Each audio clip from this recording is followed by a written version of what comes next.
안녕하세요. 11월 25일 월요일입니다.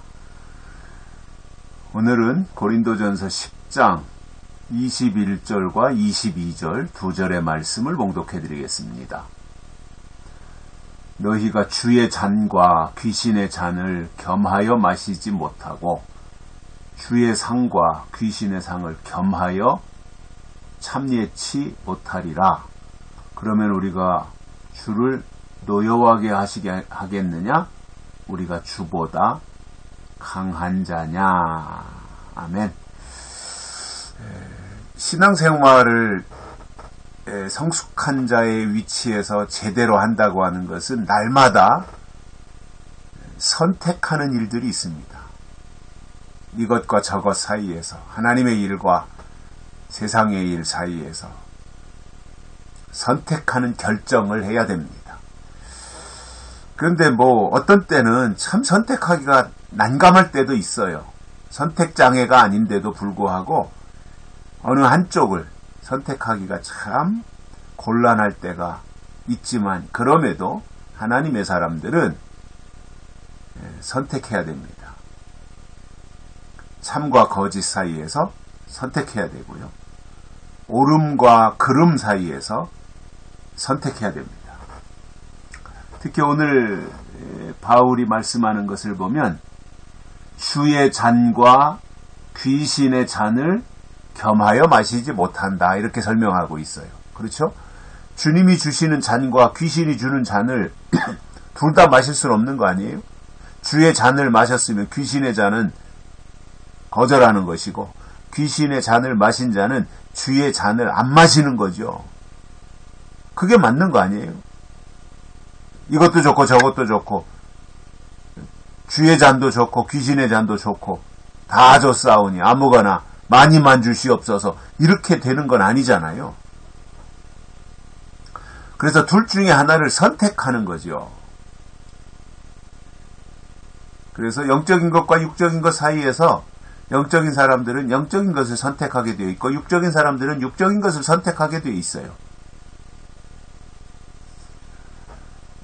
바울이 말씀하고 있는 그 내용이 바로 그런 것인데, 주의 잔과 귀신의 잔을 겸하여 마시지 못한다. 둘 중에 하나만 마시는 것이다 라는 거지요. 또 주의 상과 귀신의 상에 겸하여 참여하지 못한다 이겁니다.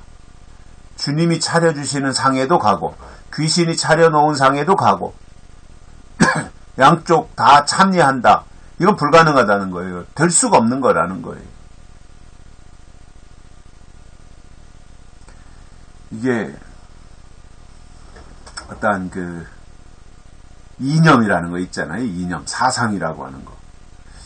이것도 바꾸기가 쉽지 않거든요.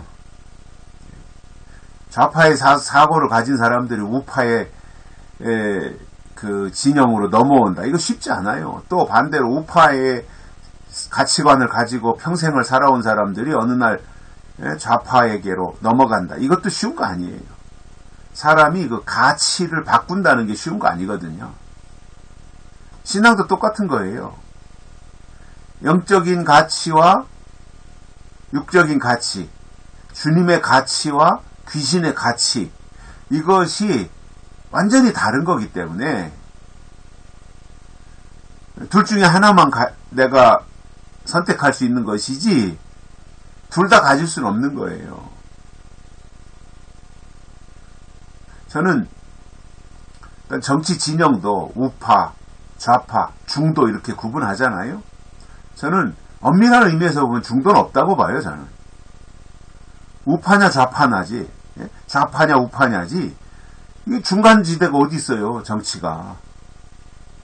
그런데 이제 극렬 지지층이 아니라 별로 정치적인 색깔도 없고 정치에 관심도 없고 그냥 선거 때 되면 그때 좀 이렇게 살펴보고 가서 누구에게 투표하고, 뚜렷하게 이재명이 쪽으로 치우치지도 않고 윤석열 대통령 쪽으로 치우치지도 않고, 그냥 그때그때 상황에 맞춰서 투표를 할 뿐이지 자기는 평소에 어떤 정치적인 색깔이 없다, 이렇게 하는 사람은 이제 중도라고 분류를 하잖아요, 대개가. 근데 사실상 그게 자기 의사표시를 정확하게 안 하는 것이고 정치 무관심층인 것이지 저는 그게 중도는 아니라고 봐요. 어차피 진영은 우파냐 좌파냐 이렇게 구분할 수밖에 없어요. 신앙도 똑같아요. 중간지대가 어디 있습니까? 우파냐 좌파냐 이것처럼 하나님이냐 귀신이냐 이렇게 갈 수밖에 없는 거예요.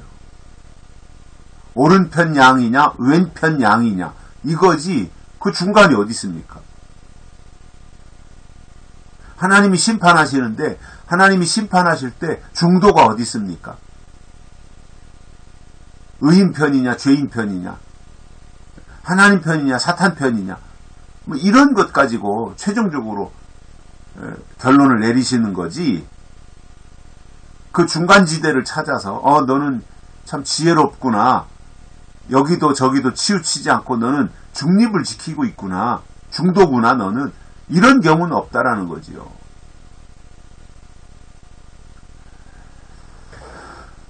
그래서 주의 잔과 귀신의 잔을 겸하여 마시지 못하고 주의 상과 귀신의 상에 겸하여 참여치 못하리라. 이렇게 단정을 지어서 설명하는 거예요. 이게 정확한 거 아니겠어요? 양다리 걸칠 수는 없는 거 아니에요. 어쨌든 어느 한쪽은 내가 선택해야 되고 또 하나님의 사람이라면 하나님이 나를 오른쪽으로 진리 쪽으로 선택을 해주시지 않겠습니까?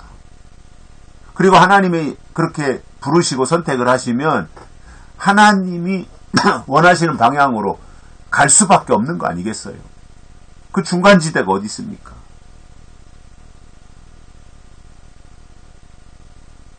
그렇기 때문에 하나님의 사람들은 주를 노여워하게 할 수 없어요.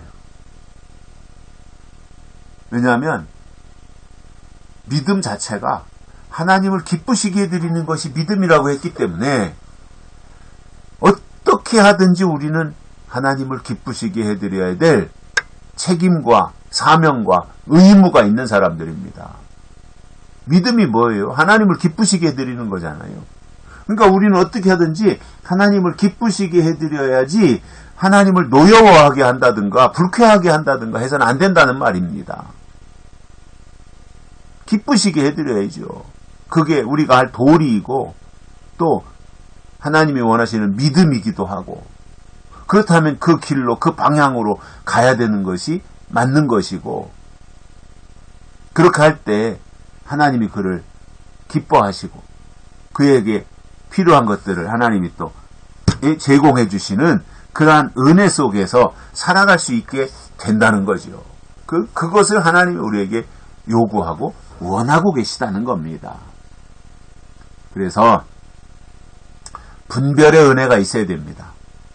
이것이냐 저것이냐 그것이 문제로다 할 때 거기서 분별할 수 있는 즉 하나님의 뜻을 찾아갈 수 있는 그러한 방향 감각 이 개미로 말하면 그거 뭐라 그래요? 이거 이렇게 머리에서 막 안테나 이거 움직여가지고 찾아가는 거 있잖아요.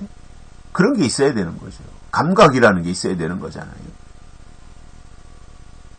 그래서 하나님이 원하시는 방향으로 가는 것이 믿음이고 주의 잔이면 주의 잔, 주의 상이면 주의 상 한 가지만을 선택할 수 있는 것이고 그것이 올바른 하나님의 사람의 자세다라는 말입니다. 여기까지 하겠습니다. 고맙습니다.